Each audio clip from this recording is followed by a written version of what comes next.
जय हिंद बच्चों।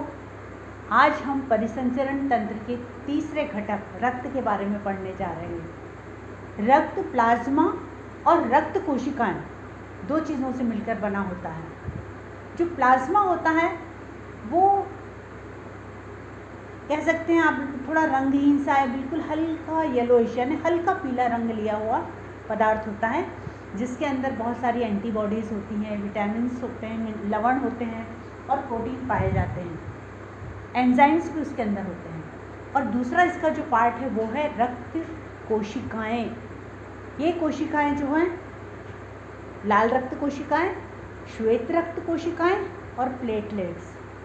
देखिए, कोशिकाएं जब मिलती हैं तो ऊतक बनता है, और इसमें आप देख रहे हैं बहुत सारी कोशिकाएं हैं, लाल रक्त, श्वेत रक्त कोशिकाएं और प्लेटलेट्स। तो कोशिकाओं के समूह को यदि ऊतक कहते हैं तो कई बार ये भी अचानक पूछ लिया जाता है कि रक्त एक ऊतक क्यों है या रक्त संयोजी ऊतक क्यों है। संयोजी, संयोजन करने वाला, कई अंगों को आपस में जोड़ने वाला। तो द्रव ऊतक है, वो बहता है। ऊतक क्यों है? क्योंकि उसमें कई सारी कोशिकाएं हैं, कोशिकाओं का रक्त समूह है और वो पूरे शरीर में दौड़ता है।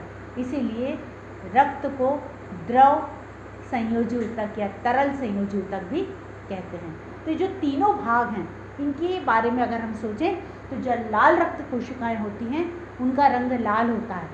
लाल इसलिए क्योंकि उसके अंदर एक वर्णक होता है जिसका नाम है हीमोग्लोबिन, और इसका मुख्य काम है पूरे शरीर के अंदर जो हम ऑक्सीजन लेते हैं, फेफड़ों के अंदर वो ऑक्सीजन का आदान प्रदान होता है और उसके कारण वो रक्त में ऑक्सीजन मिल जाती है और रक्त उसको लेके शरीर के सभी अंगों में जाता है।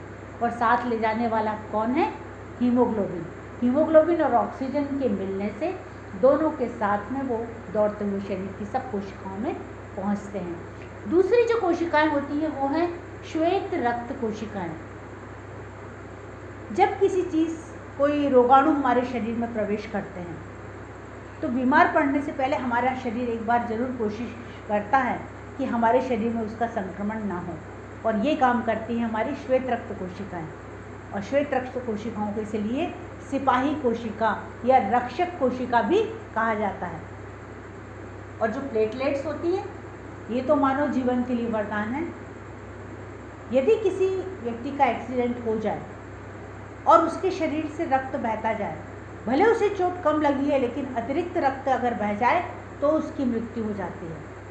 लेकिन कुदरत ने ये वरदान दिया है कि अगर चोट लगती है तो अपने आप कटे हुए भाग से जो खून निकलता है वो हवा के संपर्क में आके गाढ़ा होके उस कटे हुए भाग की तरफ जमकर उसको सील कर देता है। और ये सील होने का या जमने का काम कहलाता है थक्का जमना।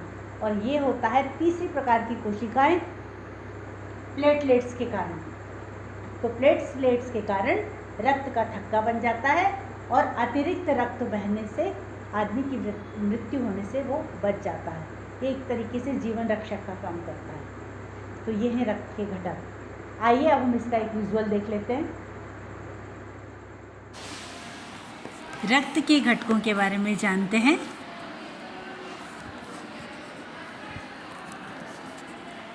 प्लाज्मा जो हल्का तेलीय सा येलोइश दिखाई देता है,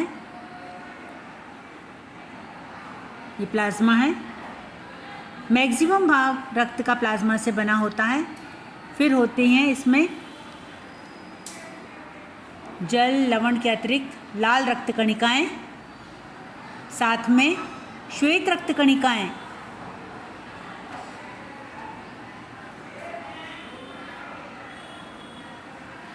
लाल रक्त कणिकाएं ऑक्सीजन का परिवहन करती हैं और श्वेत रक्त कणिकाएं सिपाही की तरह संक्रमण से हमारी रक्षा करती हैं।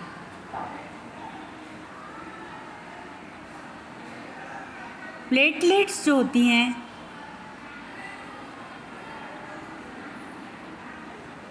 ये बोन मैरो से हमारे रक्त के घटक सभी बनते हैं।